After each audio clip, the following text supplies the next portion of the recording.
बैतूल में पदस्थ रहीं और वर्तमान में छतरपुर जिले की डिप्टी कलेक्टर निशा बांगरे ने अपने पद से इस्तीफा देकर खलबली मचा दी है। साथ ही उन्होंने प्रशासन और स्थानीय जनप्रतिनिधियों पर षड्यंत्र का आरोप लगाया है। दरअसल निशा बांगरे बैतूल की आमला विधानसभा में पिछले 1 साल से सक्रिय हैं और आगामी 25 जून के दिन वो आमला में एक अंतर्राष्ट्रीय सर्वधर्म सम्मेलन आयोजित करवाने जा रही हैं। इस आयोजन में 12 देशों से अतिथि भगवान बुद्ध की अस्थियां लेकर आ रहे हैं। इनमें श्रीलंका के न्याय मंत्री भी शामिल हैं। वहीं थाईलैंड के राजपुरोहित बौद्ध भिक्षु भी बुद्ध की अस्थियां लेकर आ रहे हैं। लेकिन मध्य प्रदेश शासन के सामान्य प्रशासन विभाग ने डिप्टी कलेक्टर निशा बांगरे को न तो कार्यक्रम में शामिल होने की अनुमति दी और न ही कार्यक्रम आयोजित करवाने की। हालांकि डिप्टी कलेक्टर निशा बांगरे के मुताबिक उन्होंने आमला में अपना घर बनाया है और इसे गरीब बच्चों की मुफ्त शिक्षा के लिए बनाया गया है। अपने घर के उद्घाटन के मौके पर ही उन्होंने सर्वधर्म सम्मेलन का आयोजन रखा है। ये एक निजी कार्यक्रम है और इसके लिए अनुमति की जरूरत नहीं है। हालांकि कार्यक्रम की सूचना और सारे दस्तावेज जिला प्रशासन को पहले ही सौंपे जा चुके हैं, लेकिन फिर भी प्रशासन ने षड्यंत्र पूर्वक कार्यक्रम की अनुमति निरस्त की है। दरअसल निशा बांगरे के आमला विधानसभा से चुनाव लड़ने की अटकलें हैं, इसलिए इस मामले में सियासत भी गरमाई हुई है। बैतूल एसपी के मुताबिक निशा बांगरे ने कार्यक्रम को लेकर जरूरी दस्तावेज जमा नहीं किए हैं, जिसे लेकर कार्यक्रम की अनुमति निरस्त की है। तो इस तरीके से 2 विरोधाभासी बयान सामने आ रहे हैं। आइए देखते हैं निशा बांगरे क्या कहती हैं। जून 2023 को मेरे मकान का उद्घाटन आमला में होने जा रहा है, जिसके उपलक्ष्य में जो है मेरे पति द्वारा और गगन मलिक फाउंडेशन के द्वारा जो है एक अंतर्राष्ट्रीय सर्वधर्म शांति सम्मेलन एवं विश्व शांति पुरस्कार का आयोजन किया जा रहा है, जिसमें शामिल होने के लिए मैंने शासन को पत्र लिखा था। तो शासन ने पहले अनुमति देने से इनकार कर दिया। जब दोबारा मैंने ये पत्र लिखा कि मेरे स्वयं के मकान का उद्घाटन है और यहाँ भगवान बुद्ध की अस्थियाँ आएंगी, हमारी सर्वधर्म की भावनाओं से एक सर्वधर्म प्रार्थना के माध्यम से हम इसकी शुरुआत करेंगे। इससे मेरी पारिवारिक, धार्मिक और आध्यात्मिक भावनाएं जुड़ी हुई हैं। इसीलिए मैंने दोबारा अनुमति के लिए पत्र लिखा, लेकिन प्रशासन ने 2 दिन के अंदर ही, 1 दिन के अंदर ही मुझे अनुमति फिर न देने का पत्र वापस 22 जून को लिखा कि आपको इस कार्यक्रम के, उक्त कार्यक्रम के किसी भी तरीके से इसमें उपस्थित होने की, सम्मिलित होने की अनुमति नहीं प्रदान की जाती है।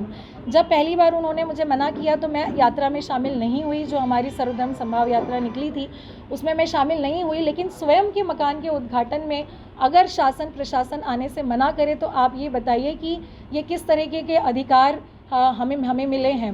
ये हमारा संवैधानिक अधिकार है, जिसका हनन यहाँ की प्रशासन, जिले की प्रशासन और शासन कर रही है। और इसी धार्मिक भावनाओं के आहत होने से, हमारे सर्वधर्म प्रार्थना को ना होने देने से, मुझे उसमें शामिल ना होने देने से, भगवान बुद्ध की अस्थियों को आने से रोकने से, उसके दर्शन ना करने देने की वजह से जो मेरी भावनाएं आहत हुई है मेरे परिवार की, और अपने अधिकारों को मैं खुद नहीं प्राप्त कर सकती, तो मेरा कोई हक नहीं बनता कि मैं डिप्टी कलेक्टर की कुर्सी पर बैठकर किसी के लिए लड़ पाऊँ। इसीलिए मजबूरी में मुझे ये इस्तीफा देना पड़ रहा है। बस नहीं चाहूँगी, शासन की अपनी मर्जी है, इस्तीफा मंजूर करे ना करे, किसी की जरूरत नहीं है। ये मेरे स्वयं के मकान का उद्घाटन है, हम सभी करते हैं, आप भी करते हैं, तो मैं भी करूँगी। इसलिए शासन ने अनुमति नहीं, ये गलत तरह का जो है उन्होंने सहारा लिया है। अगर उन्हें दस्तावेज चाहिए तो उन्हें सारे दस्तावेज मिल सकते थे, उन्होंने दस्तावेज नहीं मांगे। जो कलेक्ट्रेट में इन्होंने परमिशन दी थी फाउंडेशन की तरफ से, समिति की तरफ से, उसमें तमाम दस्तावेज थे।